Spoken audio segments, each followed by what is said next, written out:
Yo! Salut les crocos, j'espère que vous allez bien, que vous apprêtez à passer un bon week-end puisqu'on est déjà vendredi. Je vous annonce l'épisode 10, bon, on n'est toujours pas à l'objectif que je voulais atteindre, mais c'est déjà pas mal, je suis déjà assez content du soutien que vous m'apportez. Qu'est-ce que je peux dire de plus? Ouais, on va commencer tout d'abord. J'ai une petite annonce, si vous voulez me follow sur ma petite page Insta, n'importe quoi, sur ma petite page TikTok, vous êtes évidemment les bienvenus. Ceci étant dit, on va pouvoir commencer la vidéo du 21/3/2025. J'en ai visionné une partie mais pas tout, et le nom de la vidéo s'appelle Hanouna en couple. Hanouna, on en a marre d'Hanouna franchement.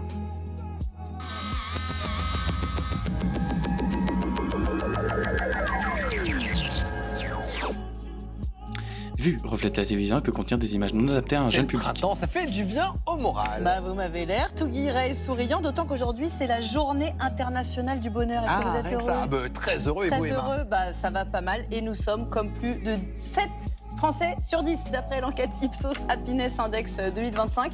La fille de Brigitte Macron, enfin l'une des filles.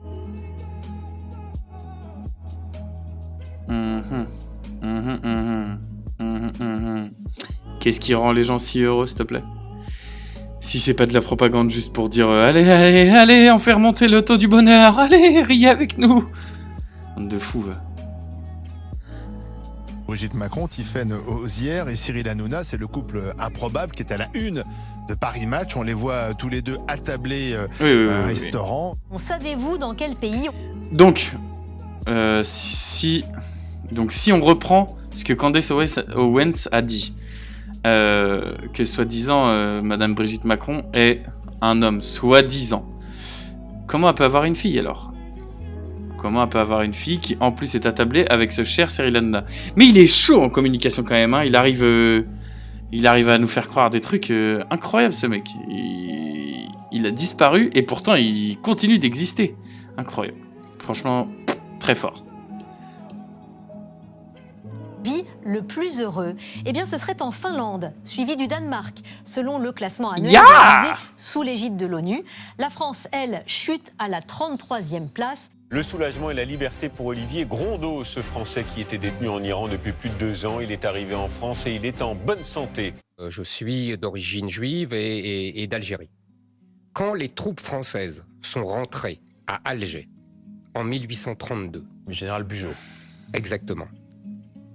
Les Juifs les ont accueillis comme des libérateurs. Ils chantaient, ils embrassaient les soldats français et ils disaient « Vive la France ». Moi, je suis... Tu veux faire croire ça à qui, Zemmour, s'il te plaît? Donc les Juifs, en plus, en Algérie, j'ai pas, en tout cas, j'ai jamais entendu de Juifs maltraités.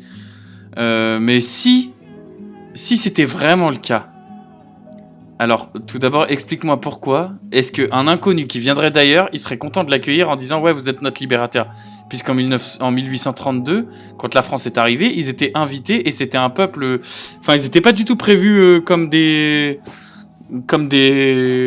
futurs, comme des futurs occupants. Donc en quoi ils seraient accueillis comme des libérateurs? Vas-y, explique-nous. C'était exactement comme mes ancêtres. Et j'en suis fier. La France nous a apporté tout.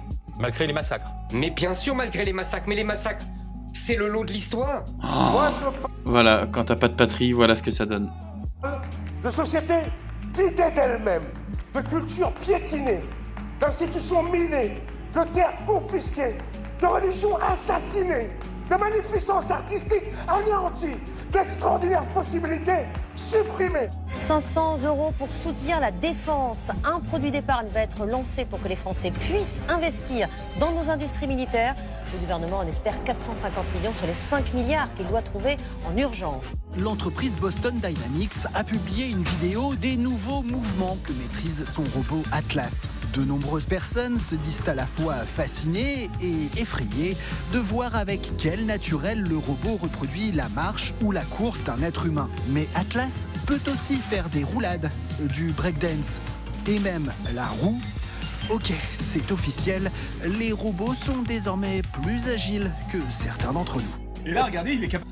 Rassurez-moi, s'il vous plaît, dites-moi que c'est de l'IA et que c'était pas réel, parce que si on arrive à faire ce genre de choses, et qu'en plus, après, on arrive à leur mettre des pots, vous savez, comme les maquillages de cinéma, est-ce qu'on risque pas d'avoir des troupes de tueurs ou de trucs qui nous font passer...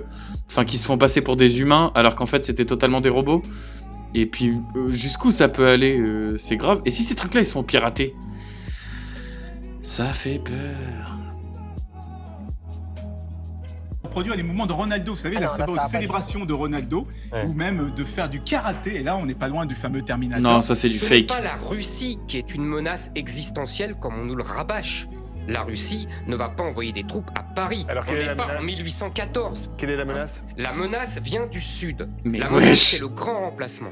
Là, je pense à ma... Non, mais lui, il a que ça à la bouche. Le grand remplacement, le grand remplacement, le grand remplacement. Mais espèce de tocard. Déjà, toi, le premier, tu passes ton temps à la télé. T'as pas déjà remplacé en partie, là? Et j'ai pas envie d'infliger ça à mes gosses, en fait. J'ai pas envie... S'ils doivent être traumatisés, ils seront traumatisés par autre chose. Mais j'ai pas envie que eux ils passent par les mêmes épreuves que moi j'ai dû passer en France, d'être tout le temps, permanence prouver que t'es mieux que le petit blanc Cato Tradi avec son petit ne pape là, toujours prouver que t'es plus intelligent, toujours prouver que tu parles mieux français, toujours prouver que tu danses mieux, toujours prouver que tu cuisines mieux, toujours prouver que t'es une bonne négresse quoi en fait. Donc moi ma question c'est, avant d'aller en Israël, est-ce que vous allez oui ou non exclure du Rassemblement National le député Frédéric Boccaletti qui est l'ancien propriétaire d'une librairie antisémite? C'est faux. Si. Ah non, si. Ah Faux. Non, c'est spécialisé dans la vente d'ouvrages antisémites et négationnistes. Voilà. Ils sont en train de transformer Israël en véritable dictature. Et de fait, alors qu'il avait démissionné de son poste pour protester contre le cessez-le-feu, le ministre d'extrême droite Itamar Ben-Gvir vient de réintégrer le gouvernement. Junior. Il faut que vous vous souveniez que ce mec-là, il avait dit non mais là ce qui se passe en Palestine c'est trop, moi je cautionne plus, je veux plus être partie prenante de ce qui se passe. Et là bizarrement il est revenu. Est-ce que c'était de son plein gré? Est-ce qu'ils l'ont obligé? Ignore qu'il n'est pas un chien comme les autres. Good boy. Il est le clone de son prédécesseur, Teddy, mort il y a 2 ans. J'ai fait ce photomontage pour les montrer l'un à côté de l'autre. Malheureusement, ils ne se sont pas rencontrés dans la vraie vie. Ah, regarde, c'est ton frère. Avec ce chien, j'avais trouvé mon âme sœur. On se comprenait. Elle est mariée, cette pauvre dame? Quand Vincent Bolloré me demande de faire cette émission, je me dis, mais il y a la possibilité de parler à plein de gens, ça donne non pas des droits, mais des devoirs. De la main droite, j'y arrive pas. Alors je crois que j'invite tout le monde à essayer de le faire, mais moi, j'arrive pas. Moi aussi, j'invite tout le monde à le faire. Non, mais voilà. Faites-le. Voilà. Je vous regarde. Je propose de contre-attaquer. Inscrivons dans la Constitution qu'une personne est soit un homme, soit une femme. Point final. De plus, je conseille aux organisateurs de la Pride de ne pas se soucier de la préparation du défilé de cette année. Aux États-Unis,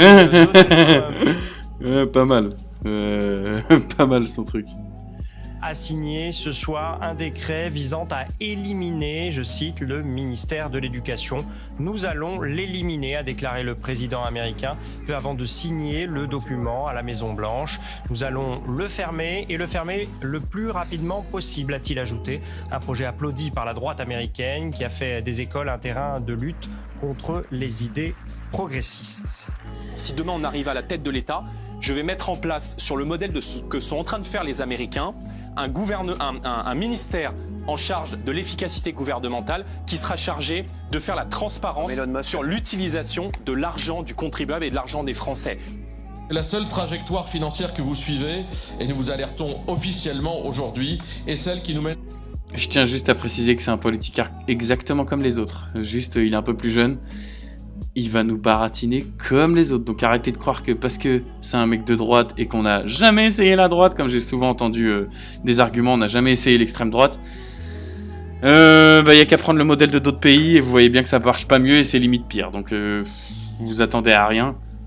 Dans le mur, une sorte d'épisode des tuches aux finances. Waouh, il en fallait plus pour mettre Francis hors de lui. Vous pouvez avoir la dent dure, vous pouvez me critiquer, mais vous ne critiquez pas les tuches. Oh!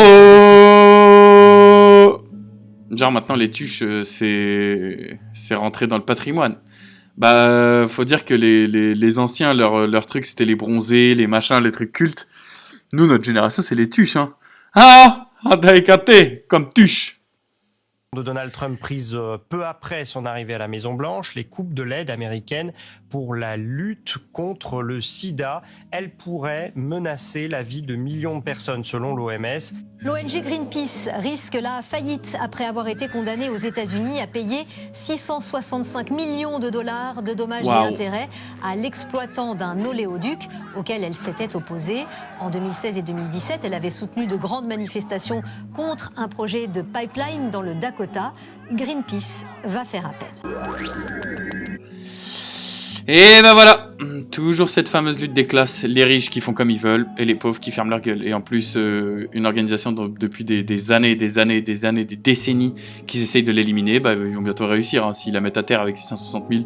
Après, en vrai, de base, c'est des bénévoles, c'est des mecs qui se tuent pour leur cause, donc comment ils vont les mettre à terre? Enfin bon, bref, n'oubliez pas, la petite chaîne TikTok qu'il faut follow, si vous pouvez m'apporter votre soutien. C'est toujours un plaisir de vous offrir mon point de vue vis-à-vis de l'actualité. Je vous rejoins la semaine prochaine dès lundi.